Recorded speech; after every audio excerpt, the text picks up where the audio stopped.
Hello friends, welcome to ஏழாம் அறிவு. நம்ம வரலாற்றில் தற்செயலாக நிகழ்ந்த வினோதமான நிகழ்வுகள் பற்றி தான் இந்த வீடியோவில் பார்க்க போறோம். அதுக்கு முன்னாடி ஏழாம் அறிவு சேனலுக்கு சப்ஸ்கிரைப் பண்ணிட்டு அப்படியே மறக்காம பெல் ஐக்கானையும் கிளிக் பண்ணிக்கோங்க.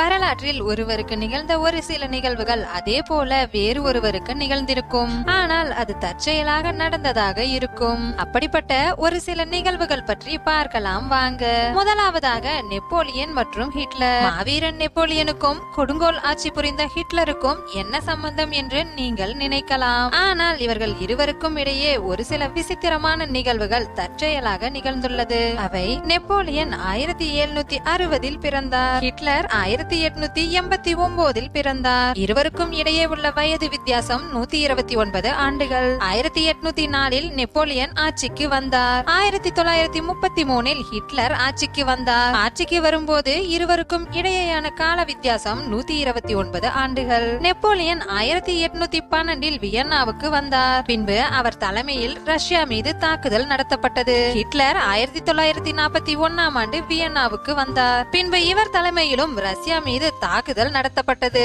அப்பொழுதும் இவர்களுக்கு இடையேயான கால வித்தியாசம் 129 ஆண்டுகள். நெப்போலியன் 1816 தன் முழு பலத்தையும் இழந்து போரில் தோல்வியடைந்தார். அதே போல ஹிட்லரும் 1945 தன் முழு பலத்தையும் இழந்து போரில் தோல்வியடைந்தார். இருவரும் தோல்வியடைந்த போது கால வித்தியாசம் 129 ஆண்டுகள்.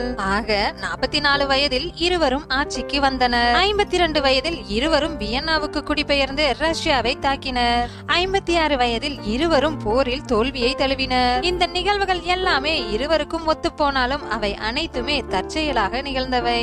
இரண்டாவதாக ஆப்ரஹாம் லிங்கன் மற்றும் ஜான் எஃப் கென்னடி.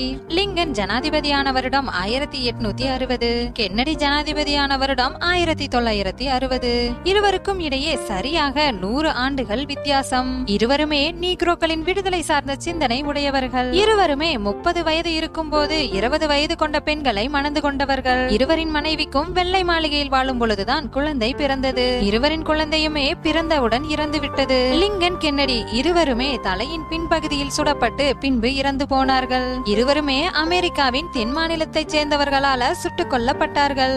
இருவருமே வெள்ளிக்கிழமை அவர்களின் மனைவி அருகில் இருக்கும் போது சுட்டுக் கொல்லப்பட்டார்கள். இருவருக்கு பின் பதவியேற்றவர்கள் பெயரும் ஜான்சன் என்று முடியும். இந்த ஆண்ட்ரூ ஜான்சன் பிறந்தது 1808, லிண்டன் ஜான்சன் பிறந்தது 1908. இவர்கள் இருவருக்கும் சரியாக 100 வருடங்கள் வித்தியாசம். ஆண்ட்ரூ ஜான்சன் மற்றும் லிண்டன் ஜான்சன் இருவருமே அமெரிக்காவின் தென் மாநிலங்களை சேர்ந்தவர்கள். மேலும் லிங்கன் கென்னடி இரண்டு பெயரும் ஆங்கிலத்தில் 7 எழுத்துக்கள். ஆண்ட்ரூ ஜான்சன், லிண்டன் ஜான்சன் இரண்டு பெயரும் ஆங்கிலத்தில் 13 எழுத்துக்கள். இவை அனைத்துமே தற்செயலாக நிகழ்ந்தவைகள். மூன்றாவதாக சச்சின் மற்றும் கோலி. சச்சினுக்கும் கோலிக்கும் ஒரு நிகழ்வு ஒரே மாதிரியாக நிகழ்ந்துள்ளது.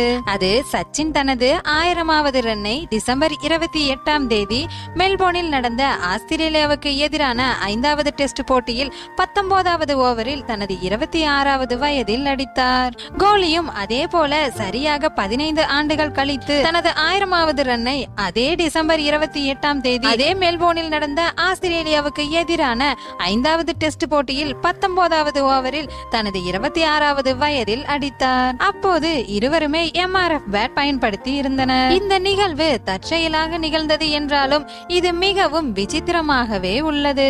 நான்காவதாக ஒரு இரட்டை சகோதரர்களின் வாழ்க்கையில் நடந்த தற்செயலான சுவாரஸ்யமான ஒற்றுமைகள். 1940ஆம் வருடம் பிறந்த ஒரு இரட்டை ஆண் குழந்தைகள் சந்தர்ப்ப சூழ்நிலையால பிறந்து 4 வாரங்களிலேயே தனித்தனியாக வேறு இடங்களுக்கு பிரித்து கொண்டு செல்லப்பட்டனர். பின்பு 39 ஆண்டுகள் கழித்து 1979ஆம் ஆண்டு அவர்கள் இருவரும் சந்தித்துக் கொள்கிறார்கள். இங்கேதான் ஒரு சுவாரஸ்யம் உள்ளது. அது என்னவென்றால் அவர்கள் இருவரையும் தத்தெடுத்த பெற்றோர்கள் அவர்களுக்கு வைத்த பெயர் ஜின். இருவருமே பாதுகாப்பு துறையில் வேலை பார்த்து கொண்டிருந்தனர். இருவரின் மனைவிகள் பெயருமே லிண்டா. இருவருமே முதல் மனைவியை விவாகரத்து செய்துள்ளனர். பின்பு இருவரின் இரண்டாவது மனைவி பெயரும் பெட்டி. இருவருமே தங்கள் பிள்ளைகளுக்கு ஜேம்ஸ் ஆலன் என்று பெயர் வைத்து இருந்தனர். இது மட்டுமல்லாமல் இருவரும் வளர்த்த நாயின் பெயர் கூட ஒன்றுதான். அந்த நாய்களின் பெயர் டாய். இது அனைத்துமே தற்செயலாக நிகழ்ந்துள்ளது. இது போன்ற தகவல்களை தெரிந்து கொள்ள ஏழாம் அறிவு சேனலை சப்ஸ்கிரைப் பண்ணிக்கோங்க. மீண்டும் அடுத்த வீடியோவில் பார்க்கலாம். நன்றி நண்பர்களே.